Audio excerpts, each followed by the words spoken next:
Rišikešas nosaukums ir cieši saistīts ar Riši vai viedajiem. Saskaņā ar leģendu viedais Raibhja Riši šeit veica dziļu askēzi, un kā atalgojumu viņam parādījās dievs Višnu Rišikeša veidolā. No šī stāsta arī radies pilsētas nosaukums. Nosaukums Rišikeša cēlies no sanskrita vārda Hrišikeša, kas ir viens no dieva Višnu vārdiem un nozīmē jutekļu meistars. Leģenda vēsta, ka viedais Rabja Riši šeit veica askēzi un Višnu viņam parādījās šajā veidolā. Rišikeša Indijā ir pazīstams kā pasaules jogas galvaspilsēta. Tā atrodas pie Svētās Gangas upes un piedāvā unikālu garīgumu piedzīvojumu apvienojumu. 1968. gadā The Beatles apmeklēja Rišikešu, lai mācītos meditāciju pie Mahariši Mahesh Jogi.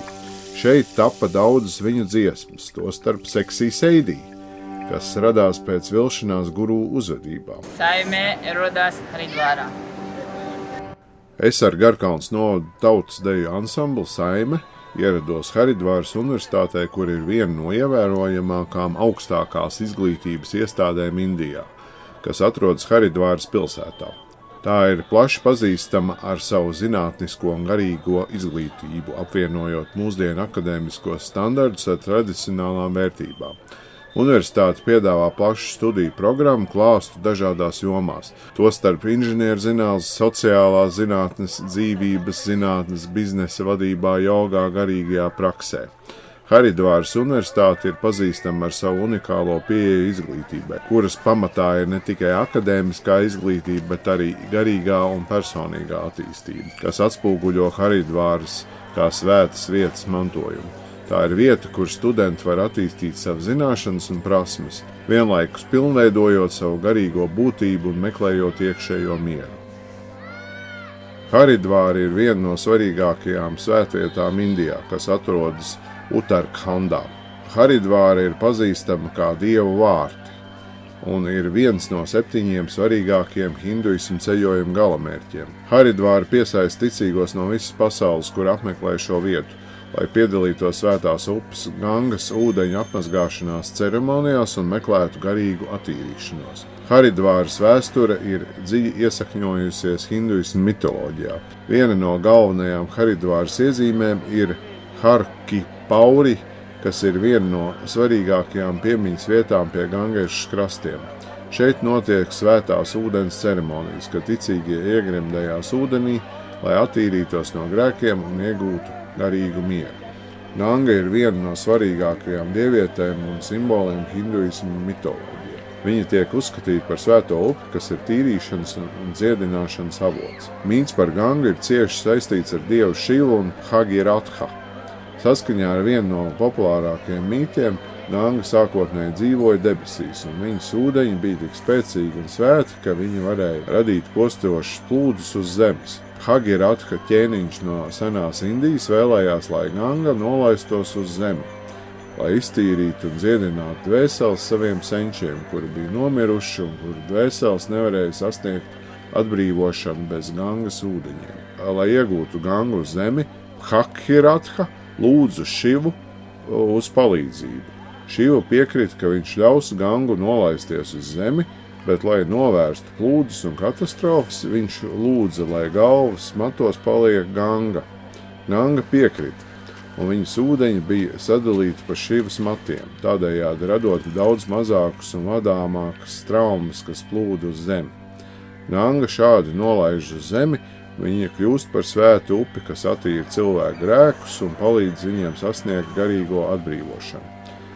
Bhagiratha turpināja savu ceļu uz priekšu, un kad viņš nonāca pie saviem senčiem, Ganga izplūda ūdeņos, atbrīvojot viņus no pārdzimšanas loka un palīdzot viņiem sasniegt mokšu, atbrīvošanu. Mīts par Gangu uzsvērti attēlo kā svētās un dziedinošās dievietes būtību.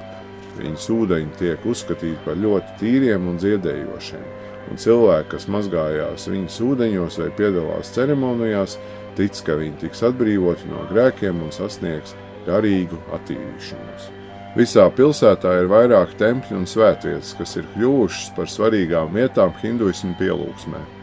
Piemēram, Mansa templis un Čandī templis, no kuriem paveras elpu aizraujošs skats uz pilsētu un apkārtējo dabu. Kumbha Mela festivāls ir daudz vairāk nekā tikai reliģisks pasākums. Tas ir dzīvesziņas, kultūras un mitoloģijas saplūšana, kur ticīgie saņem iespēju piedzīvot garīgu atzimšanu. Tāpēc Kumbha Mela festivāls norisinās šajās pilsētās, kad notiek īpašas astronomiskās parādības, kas tiek uzskatītas par labvēlīgām garīgai attīrīšanai. Pēc leģendas, kad dievi un dēmoni veic lielo samudra manthanu, jeb lielo okeānu maisīšanu, lai iegūtu amritu, dzērumā un iekšējās cīņās 4 pilēņi šī dzīvot spējīgā nektāra nokrita uz zemes. Šie pilieni atrodas 4 vietās. Kumbha Mela laikā šajās 4 pilsētās var vērot milzīgus pūļus, kas piedalās rituālos, dzied dziesmas un piedāvā upurus, piedzīvojot vienotību un garīgu apgaismību.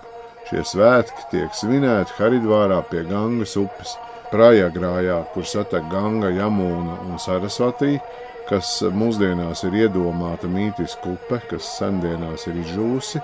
Mūsdienās šo pilsētu sauc par Allahabādu. Našika pie Godavārī upes, Udžaina pie Kšipras upes. Šis festivāls ir arī unikāla iespēja novērot seno Indijas kultūras un reliģijas dzīvi, kur ticējumi un tradīcijas ir dzīves un turpina ietekmēt pasaules mērogā.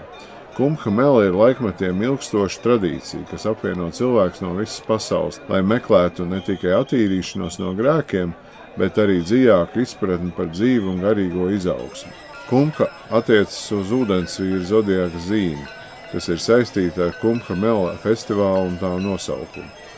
Saskaņā ar hinduismu mitoloģiju un astroloģiju Kumbha nozīmē kubuls jeb trauks, kas simbolizē amritu, nemirstības nektāru, kas tika iegūts no okeāna maisīšanas. Ūdensvīrs ar Kumbhas zīme simbolizē šo trauku, kas tiek pildīts ar dzīvot spējīgo amritu, un tāpēc šī zīme ir saistīta ar Kumbha Mela festivālu. Kad ir attiecīgās astronomiskās konstelācijas, Kumbha Mela notiek 4 svētās pilsētās, kur ticīgie tiek attīrītiem iegrimdējoties svētajās ūdens vietās. Ūdensvīrs vai Kumbha nosaukums patiešām nāk no ūdensvīra zodiaka zīmes, kas simbolizē amritu un tā īpašo garīgo spēku uz izaugsmu, ko svētceļnieki meklē festivāla laikā. Kumbha tiek tulkots kā kublis, kas nozīmē trauks vai katls. Šis vārds tiek izmantots, lai apzīmētu trauku, kurā tiek glabāta amrita, nemirstības nektārs. Tādējādi Kumbha Mela nosaukums, balstoties uz šo vārdu, var tikt tulkots kā nektāra jeb amritas trauka festivāls. Interesanti, ka latviešu valodā ir vārds kublis, kurš ir sinonīms vārdiem trauks vai katls. Šis vārds savukārt atgādina pēc sava skanējuma vārdu kumbha.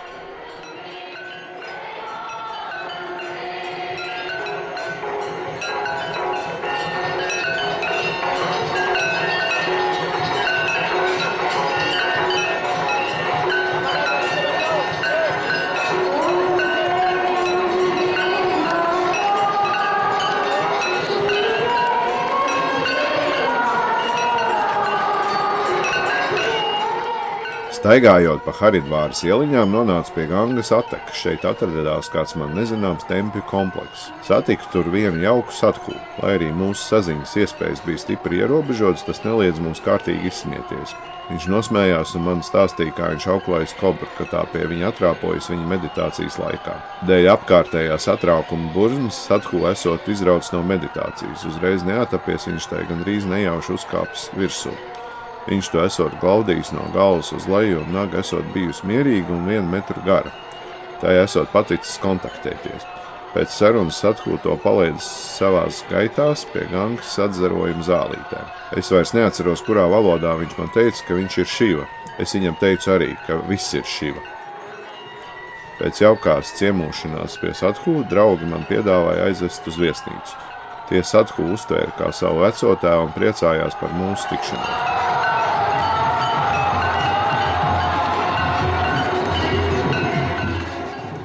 Viesnīcā atapāmies, ka uz ielas notiek liels troksnis. Devāmies lūkot, kas noticis. kāzas.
Kad kāzas goda apels bija noskatīts, tad devos pie miera, jo nākošajā dienā bija ieplānots lielais notikums latviešu folkloristas delegācijas koncerts Haridvāras universitātes lielajā zālē. Saimniekas ar Devi, Sankriti universitātes vadītāju. Kā izrādās, šis koncerts bija veltīts ūsiņdieniem un indiešiem Ušas devī, kas pārstāv tās pašas dievišķās īpašības un apgādājumos, bet dīvainā kārtā dievību dziļumi atšķiras.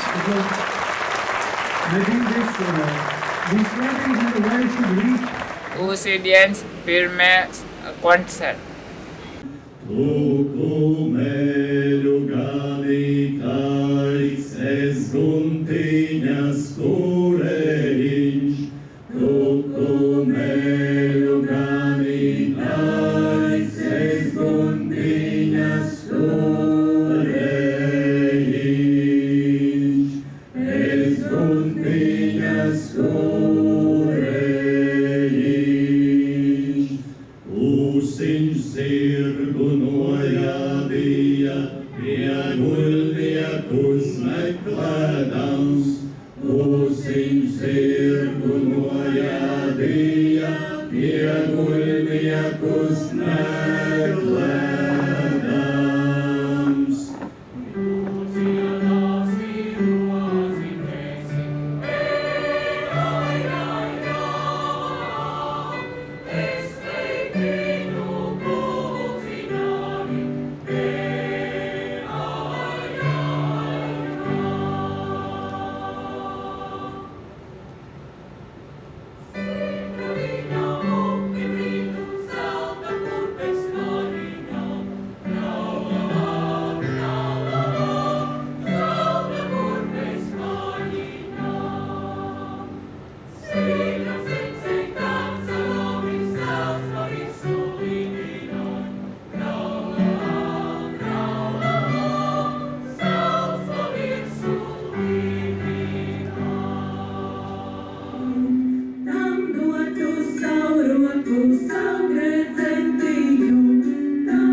thank you. We all thank you very, very much.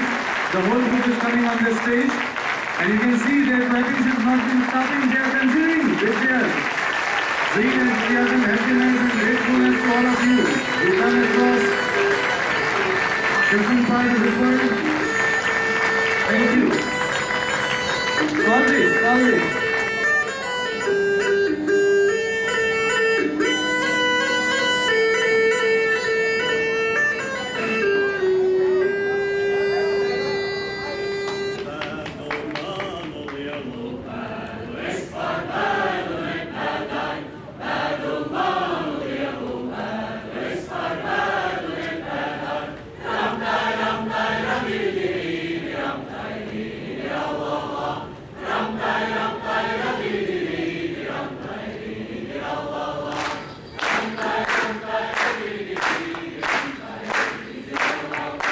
Sahib में ब्रूस उस वाराणसी इल्गे और वृत्सियान साहिब में एरोदास Varanasi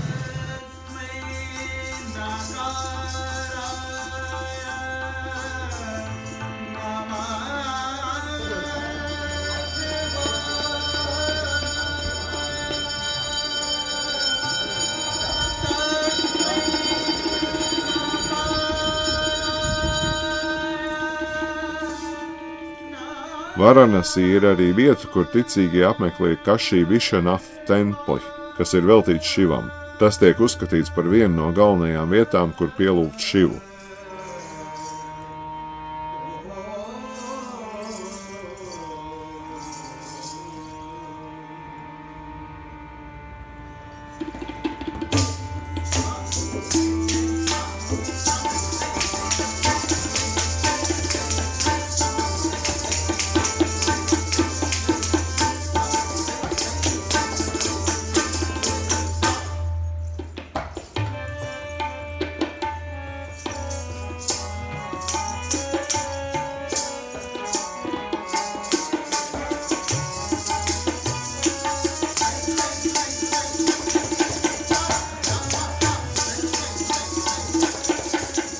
Varanasi tiek uzskatīta par svētu vietu, jo tās pamats tiek uzskatīts par tīru. Saskaņā ar mītu Varanasi ir pilsēta, kas nekad nemirst. Tā ir mūžīga vieta, kur laiks, dzīvība un nāve ir nemainīgi. Pilsēta Varanasi vai senos laikos pazīstama kā Kašī tiek uzskatīta par vienu no senākajām dzīvajām pilsētām pasaulē. Ir ļoti nozīmīga Indijā, un te ir daudz mītu un leģendu. Šī pilsēta, kas atrodas uz Gangas krastiem, ir no 3 līdz 5 tūkstošu gadu sena. Miljoniem cilvēku svēta vieta.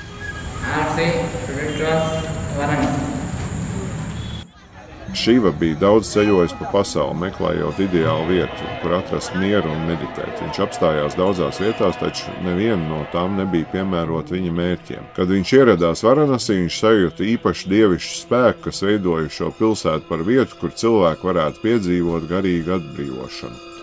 Tā kļuva par viņa mūžīgajām mājām.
Šiva, kas ir pārveides un transformācijas dievs, izveidoja šo pilsētu, lai cilvēki varētu iegūt atbrīvošanu no dzīvības cikla un iegūt mokšu.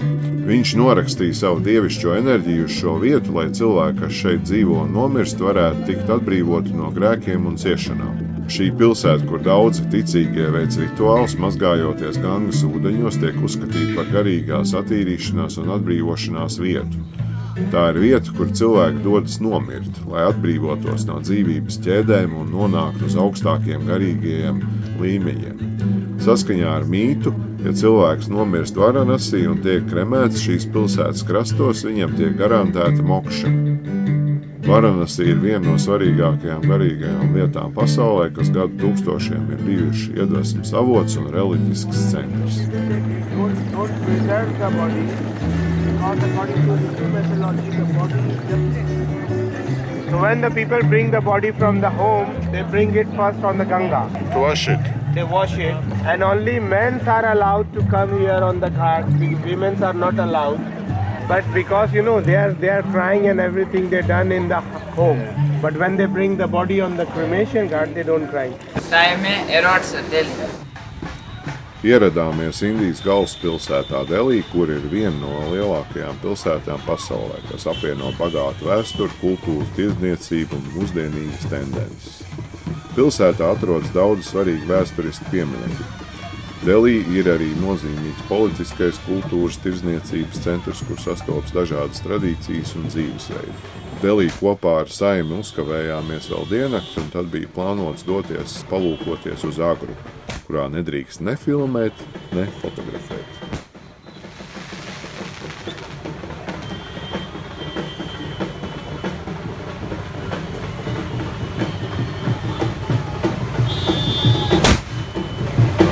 Saime dodas uz Agru.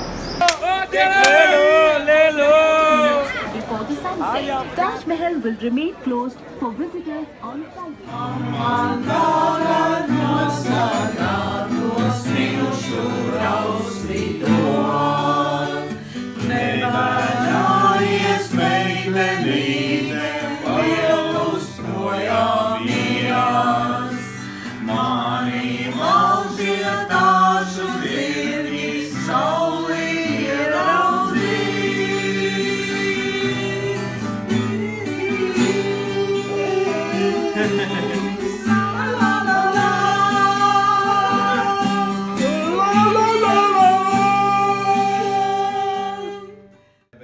Šī dziesma krievu valodā skan prašaļnī parahod. Un tad Skumjais kuģītis. Horizontā. prašaļnī, tā kā atvadu kuģī. Latvijas sanāk atvadu kuģītis. Nu tad. Cik skaisti. Atvadījos no jaukās ieskumāra ģimenes, kas man sniedz Delī naktsmājas. Saimnieks man iemācīja arī dažādas ajurvedas trikus kriju jogas tradīcijā, jo viņš ir skolotājs. Mārcis dodas uz Dvarku. Dvarka ir viena no svarīgākajām un svētākajām pilsētām hinduismu mitoloģijā, kas tiek saistīta ar dievu Krišnu Višnu inkarnāciju. Šī pilsēta ir kļuvusi par simbolu, kas reprezentē Krišnas vadīšanas laiku viņa dievišķo spēku. Mīts par Dvarku ir cieši saistīts ar Krišnas dzīvi un viņa lomu kā dievu, kas aizsargā un vada cilvēci. Mūsdienu Dvarka atrodas Indijas rietumos Gudžarātas štatā un ir ļoti nozīmīga svētceļojuma vieta.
Dvarka viena no svētajām pilsētām.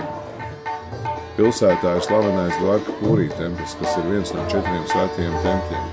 Čārdham, kas ir atzīta par galvenajām vietām hinduismā.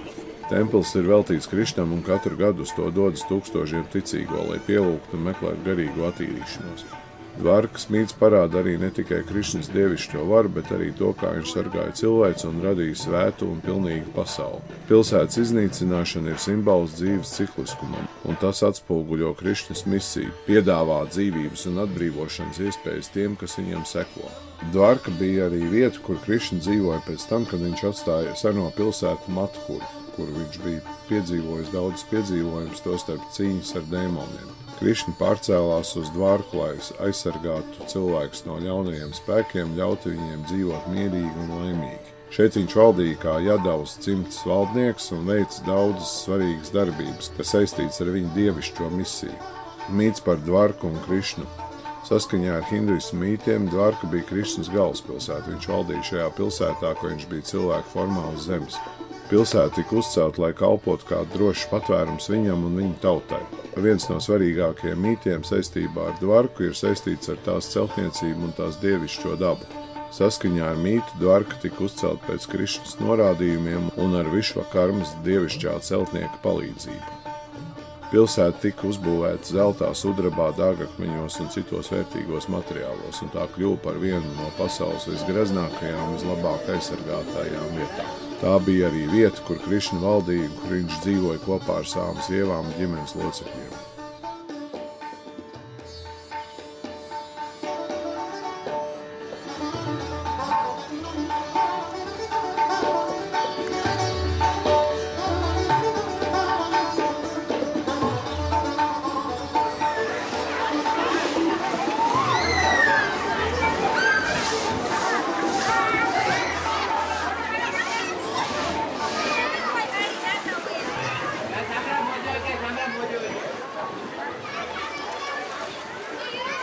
Dvarka daudz govju pilsētas. Mans draugs Tilips bija man organizējis govju barošanas rituālu, devos baudīt lauku burvību.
say something about the place or...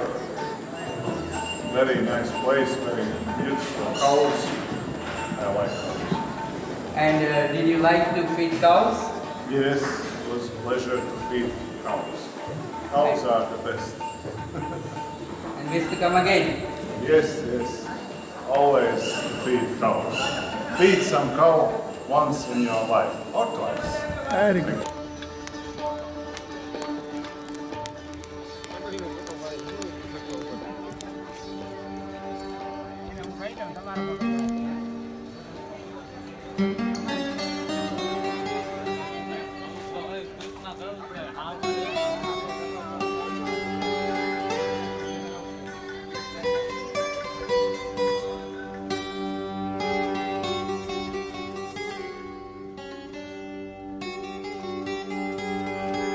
Saskaņā ar hinduistu tekstiem, īpaši Mahabharatu un Bhagavata Purānu, kungs Krišna no Dvarkas bija precējies ar 16,108 sievām. No tām 8 bija viņa galvenās un likumīgās sievas, kas kopā tiek sauktas par Aštabharja.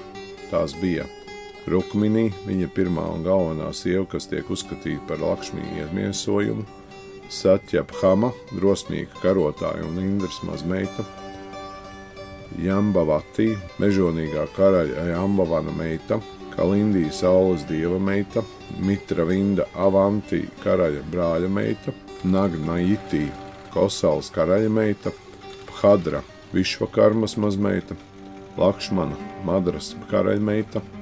Leģenda vēst, ka dēmona pavēlnieks Narakasura bija sagūstījis 16,100 princeses un ieslodzījis tās savā cietoksnī. Krišna viņu sakāva un atbrīvoja sievietes. Tā kā sabiedrība tās nepieņēma, Krišna nolēma precēt visas, lai pasargātu viņa godu un statusu. Lai gan šīs 16,100 sievas vairāk simbolizē dievišķu aizsardzību un Krišnas spēja rūpēties par saviem sekotājiem, nevis burtisku laulības dzīvi, tomēr viņas tiek uzskatītas par Krišnas sievām un viņa dievišķo enerģiju iemiesojumiem.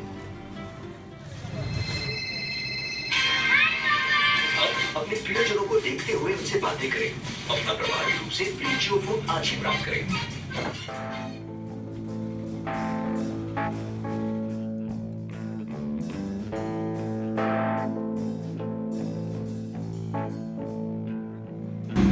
Cartagena, India.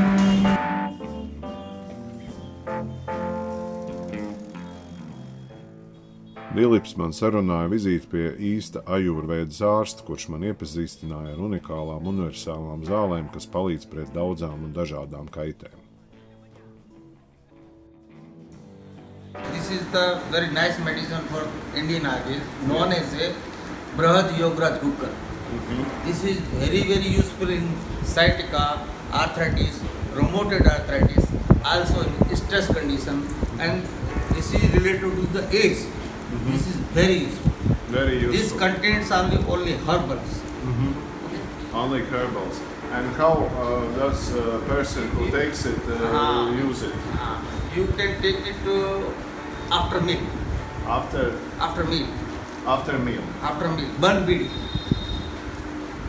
Twice a day. Twice a day.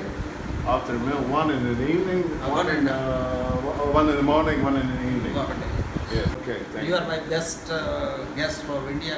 Yes. Most welcome in India. Okay. We are most welcome by Dr. Yadav, also most welcome by Dr.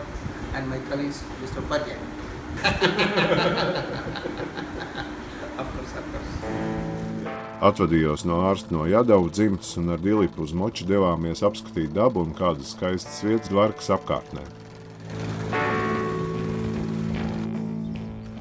Krišnas dzīve Dvarkā ir saistīta ar daudzām leģendām, kas norāda uz viņa spēku, gudrību un aizsardzību. Viens no svarīgākajiem notikumiem ir Mahabharata, cīņas laikā, kad viņš bija Arjuna palīgs un vadītājs. Arī Bhagavad Gītā, kas ir viena no svarīgākajiem hindu svētajiem rakstiem, lielākoties norisinās Krišnas dzīves laikā, kad viņš sniedz gudrību Arjunam. Mans ceļojums Dvarkā jau pamazām tuvojās beigām, un Dvarka ir neliela pilsēta, kur pilnīgi pietiek ar nedēļu, lai sajustu tās savdabīgo šarmu un sveitīgo noskaņu. Es Delī biju izdarījis kļūdu un rezervēju viesnīcu uz ilgāku laiku nekā nepieciešams. Parunājos ar jauko viesnīcas īpašnieku, viņš man piedāvāja daļu naudas pārskaitīt uz citu viesnīcu, lai man būtu iespēja apmeklēt vēl vienu no Saptapurī. Es saspicēju ausis un jautāju, kas tad ir šis Saptapurī. Izrādās, es jau biju dažas Saptapurī pilsētas apmeklējis, un mans ceļš jau tuvā nākotnē bija ieplānots uz Somnatu. Pilsēta ir iespējams visskumjāko viesnīcas liftu Indijā. 7 svētās pilsētas, jeb Saptapurī, ir īpašas. Šīs pilsētas tiek uzskatītas par svarīgām, jo tās ir saistītas ar dieviem, un tās ir bieži pieminētas hinduistu rakstos Mahabharatā un Purānās. 7 pilsētas ir Ajodha, svētā pilsēta, kur piedzimis Rāma, tā ir viena no svarīgākajām hinduistu svētceļojumu vietām. Dieva Krišnas dzimšanas vieta Mathura ir ļoti nozīmīga vieta Krišnas pielūdzējiem. Vrindāvana vieta, kur Krišna pavadīja savu bērnību, Kašī Varanasī, Šivas mājvieta.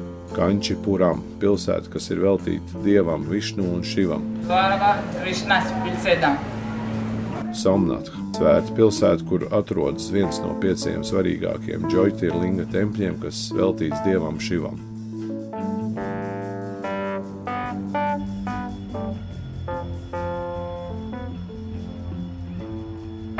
Mēs tagad dodamies uz Betdvarkas salu, kur atrodas Krišnas templis un viņa māja, kur viņš ir dzīvojis.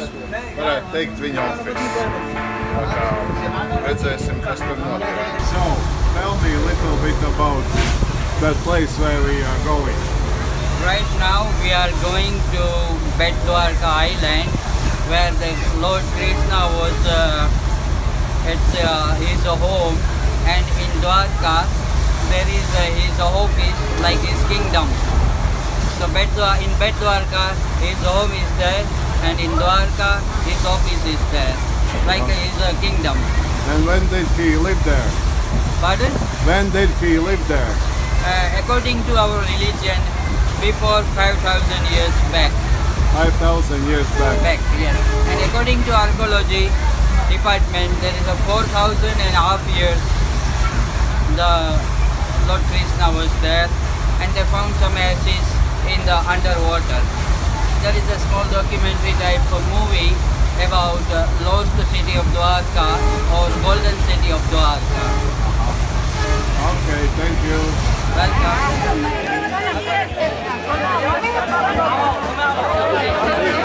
Šis nav Titāniks. Šis ir vienkārši indiešu kuģītis. Pēc kāda mirkļa Dilips man nezinot bija norganizējis uz kuģa 5 minūšu randiņu ar kādu jaunu un skaistu, labi izglītotu indiešu sievieti, kur arī devās apmeklēt Betdvarku. Pūta briesmīgs vējš un knapi kaut ko varēja dzirdēt.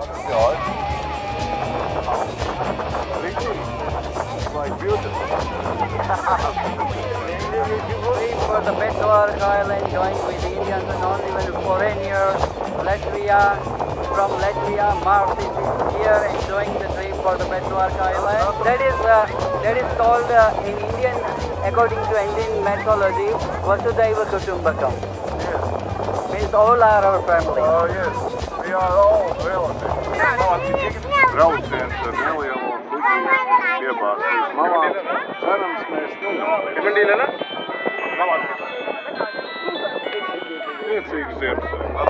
Saskaņā ar mītu Betdvarka bija Krišnas otra mīļotā un noslēpumainā pilsēta, kas bija pilna ar dievišķiem spēkiem, bija īpaši saistīta ar Krišnas dzīvi.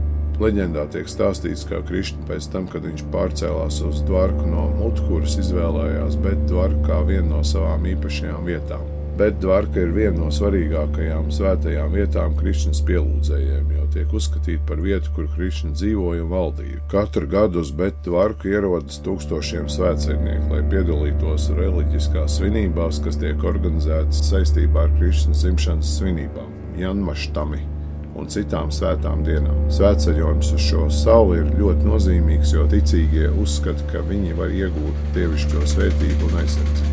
Dvarkas nogrimšana ir saistīta ar Mahabharatā un Bhagavata Purānā rakstītām leģendām. Galvenais iemesls, kāpēc senā Dvarka pilsēta tika nogremdēta, bija Dieva griba un Krišņas aiziešana no šīs pasaules. It's a sweet lift for Marsis, yes. Tell me about it a little bit. This is an Indian lift, and you can see this is green leaf. It's a fresh leaf, but this is ripe leaf. Ripe leaf has a beautiful taste. And inside you can see some sweets and nut and chinchu. This is very good mouth fresher leaf. And it's very good for after having food, very good to digest food. Thank you. And let me... See my face when I try it? Okay, I will try Yes, it. Marsis is trying Indian leaf. I have to eat it or chew it? Yes, just keep it. Okay, you can keep it in your mouth and you can have a good taste.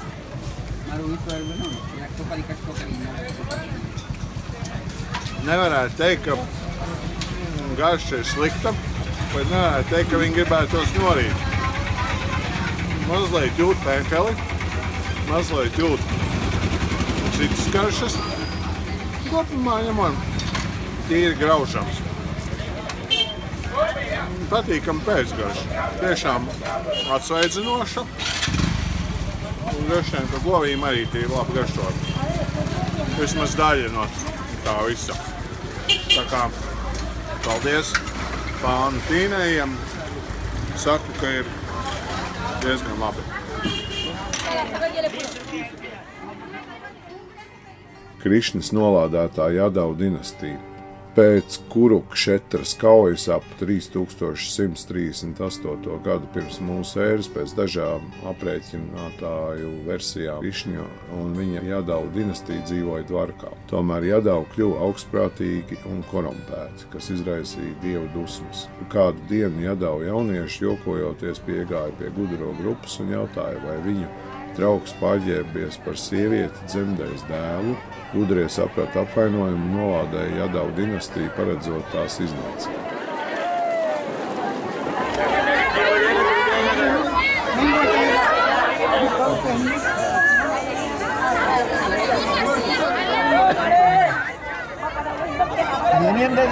Es nedomāju, ka šajā vietā tiek ievērot kādi īpaši drošības noteikumi. Bet, kopumā ņemot atmosfēru, diezgan jautra, vai ne? Yes. Mazliet cilvēki. Es tā sapratu aptuveni 200 uz šī mazā kuģīša. Kopumā ņemot forši. Pēc dažiem gadiem Krišņa devās uz mežu, kur viņu netīšām nošāva mednieks Jara, kas viņu sajauca ar briedi. Krišņas nāve iezīmēja Kalī jūgas sākumu un atņēma Dvarkai dievišķu aizsardzību. Pilsētas nogrimšana jūras dzelmē Bhāgavata Purānā aprakstīts, ka pēc Krišņas nāves liela plūda pārņēma Dvarku. Dievs Višnu bija paredzējis, ka pilsētai jānogrimst, jo tā bija kļuvusi pārāk materiālistiska. Tiek teikts, ka jūra pārklāja visas pilis, tempļus un ielas un Dvarka izzuda zem ūdens. Mūsdienu arheoloģiskie pierādījumi zemūdens ekspedīcijas 1983. gadā un vēlāk Indijas līcī atklāja senas būves un pilsētas paliekas pie mūsdienu Dvarkas. Daži zinātnieki uzskata, ka tās varētu būt vēsturiskās Dvarkas atliekas, kas saskan ar leģendām par tās nogrimšanu. Atvadījos no saviem Dvarkas draugiem un arī no jaukā viesnīcas saimnieka ģimenes.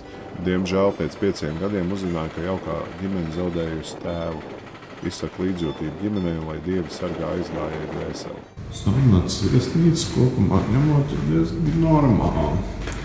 Vienīgais šai viesnīcai ir viena tāda īpaša vieta, proti lifts, ko es labprāt nosauktu par depresīvāko liftu pasaulē.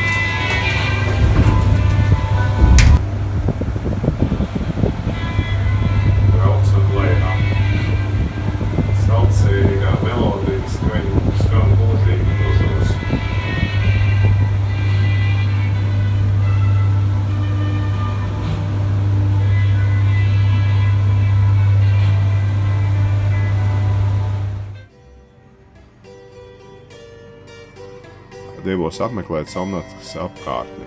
Programmā bija seni un jauni tempļu kompleksi un meditāciju aulas, uz kurām uzbūvēti tempļi un ieejas svētajās pazemes salās.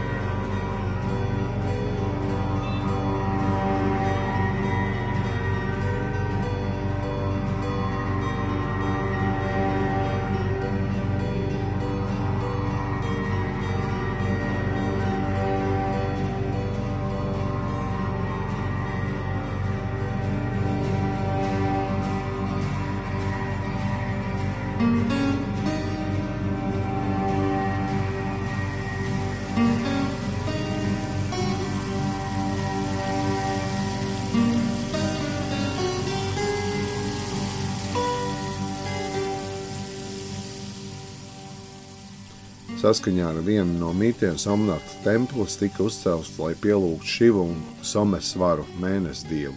Leģenda vēsta, ka mēnesis Som bija ļoti skaists, bet viņš kļuva ļoti lepnāks par savu izskatu, kas izraisīja Šivas dusmas. Šiva viņu nolādēja un Som zaudēja savu spožu un kļuva tumšs.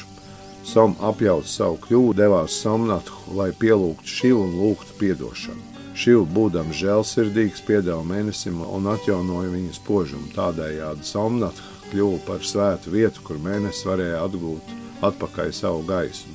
Tiek uzskatīts, ka Somnata templis tika uzcelts uz vietas, kur notika šī dievišķā notikuma piedošana. Templis bija viens no 5 galvenajiem tempļiem, kas veltīts Šivam Indijā, un tas tika uzskatīts par ļoti svarīgu svētceļojumu vietu. Templis ir arī pazīstams ar savu dramatisko vēsturi, jo tas tika uzcelts un iznīcināts vairākas reizes.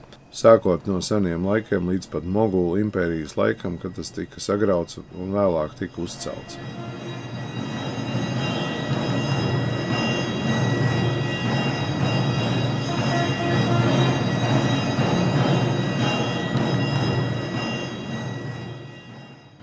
Devos cauri Somnathai ar rikšu, un lai kur es pilsētā braukt, bija jūtama tāda kā pūšu zivju smaka. Tas mani tik daudz neizbrīnīja, redzot bagāto zvejas floti šajā pilsētā.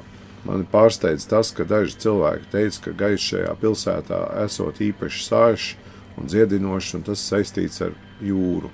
Pie smakas ar laiku pierodot. Nekas jau cits arī neatlika kā pierast. Jāatzīst, ka pilsēta diemžēl likās samērā nolaista. Rietumu turisti te neredzēja, un pārsvarā šeit brauc svētceļnieki no Indijas. Somnātas lingam jūrā ir saistīta ar Somnātas tempļa vēsturi un leģendām. Somnātas templis, kas atrodas Gudžarātā, Indijā, ir viens no 12 Džotirlingas svētākajiem Šivas tempļiem. Tiek uzskatīts, ka sākotnēji Somnātas lingams bija Svajambhu, vai pašradies un ļoti spēcīgs. Pēc tempļa izpostīšanas vairākas reizes, īpaši Mahmūda Gaznāvī uzbrukuma laikā, 1025. gadā tiek stāstīts, ka priesteri mēģināja pasargāt svēto lingam, iemetot to jūrā. Daži tic, ka joprojām pastāv Šivas lingam zem ūdens, un dažreiz vietējie iedzīvotāji un svētceļnieki apgalvo, ka jūrā var redzēt svētus akmeņus, kas saistīti ar templi.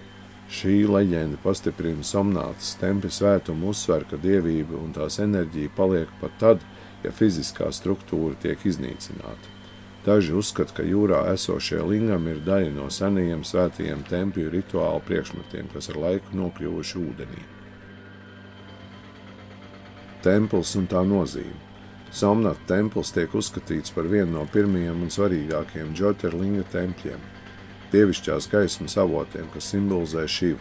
Tas ir arī viens no svarīgākajiem tempļiem, kas saistīts ar dievišķo spēku un dziedināšanu. Somnata templis ir kļuvis par kultūras un reliģisko simbolu, kas atgādina par Šivas žēlsirdību un piedošanu, kā arī par to, ka dievišķais spēks var pārvarēt pat vislielākos pārbaudījumus un ļaunumu.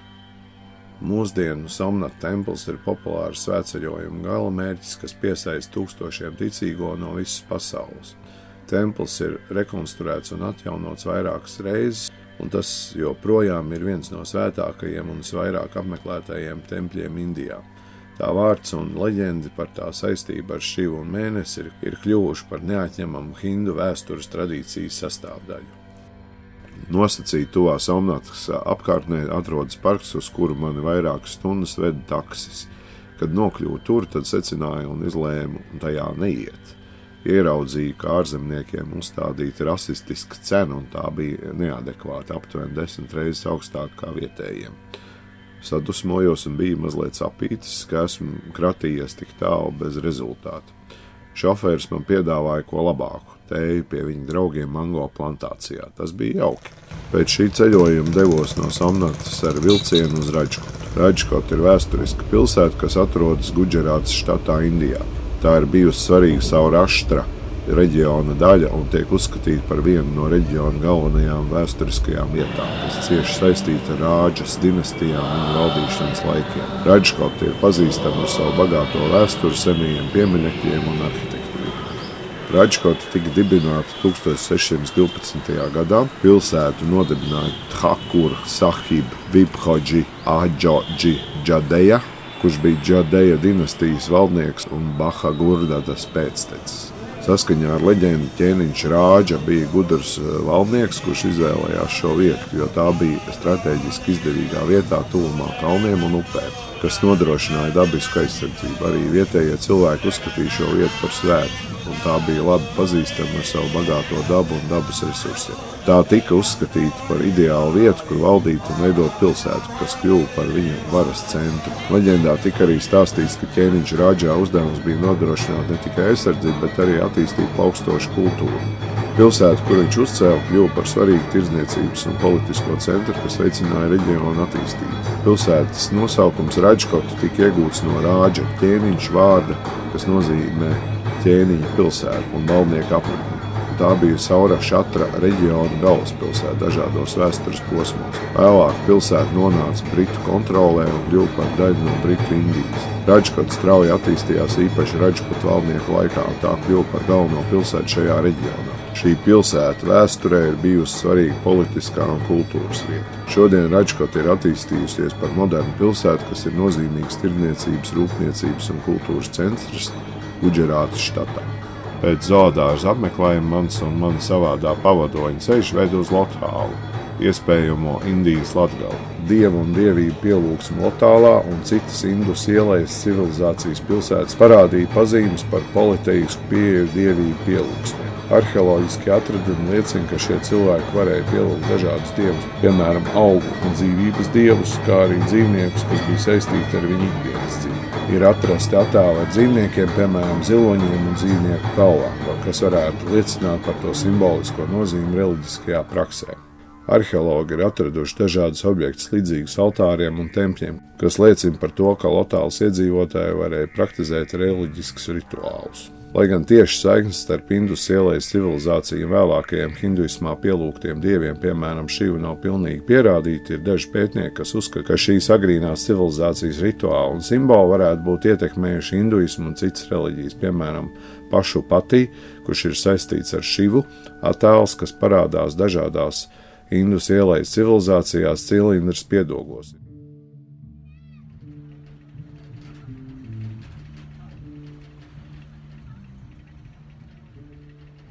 Lotāla ir sena arheoloģiska vieta, kas atrodas Gudžarātas štatā Indijā, un tā ir viena no svarīgākajām vietām, kas saistīta ar Indus ielejas civilizāciju, tā saucamo Harappa civilizāciju. Lotāla ir slavena ar to, ka tā ir bijusi nozīmīga ostu un tirdzniecības centrs. Apmēram pirms 4000 gadiem tā ir spēlējusi būtisku lomu šīs senās civilizācijas attīstībā. Lotāla ir viena no retajām Indus ielejas civilizācijas pilsētām, kas atrodas pie jūras un kur ir atrasti pierādījumi par augsti attīstītu civilizācijas un ostas infrastruktūru. Leģenda par Lotālu lielākoties ir saistīta ar tās nozīmi kā svarīgu ostu un tirdzniecības mezglu, kas savieno Indiju ar citām civilizācijām, tostarp Mezopotāmiju un Persiju. Tiek uzskatīts, ka Lotāla bija ļoti attīstīta pilsēta, kurā tika izmantotas inovatīvas ūdens apgādes un kanalizācijas sistēmas, kā arī tur tika ražot dažādi rotājumi, ko tirdzniecībā piedāvāja dažādās pasaules malās. Attiecībā uz saikni ar baltu kultūrām nav tieši pierādījumi, kas norādītu uz konkrētiem sakariem starp Indus ielejas civilizāciju un baltu kultūrām. Zināms, ka Indus ielejas civilizācija bija ļoti saistīta un tās tirdzniecības tīkls izplatījās līdz pat Mezopotāmijai, Persijas līcim un pat tālāk uz Afganistānu un Arābiju, kā arī bija zināms tirdzniecības saites ar Ķīnu. Saistībā ar baltu kultūrām parasti tiek minēts, ka tiek apspriesti dažādi senie tirdzniecības ceļi, kas iespējams savienoja Eiropu un Āziju. Tomēr tieši saiknes starp lotālu un baltu kultūrām ir ļoti nenoteikti, nav pamatot ar tiešiem vēsturiskiem pierādījumiem.